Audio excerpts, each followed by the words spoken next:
Hey guys, welcome back with me again in this channel. On today's tutorial, I'm going to show you how you can remove background using AutoCut in CapCut. So here, just add the videos that you want to remove its background. Then click on the video here on the timeline and swipe through the toolbar and click on the remove background or remove BG menu. Now here is the auto cutout or auto removal. So click on this. And now CapCut will applying the auto removal. Just wait until the background is removed.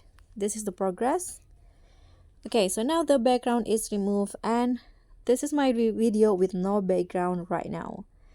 And that's all for me. Thank you so much for watching. Don't forget to like, comment, subscribe, and also click on the thanks button below. I'll see you all on the next tutorial. Bye!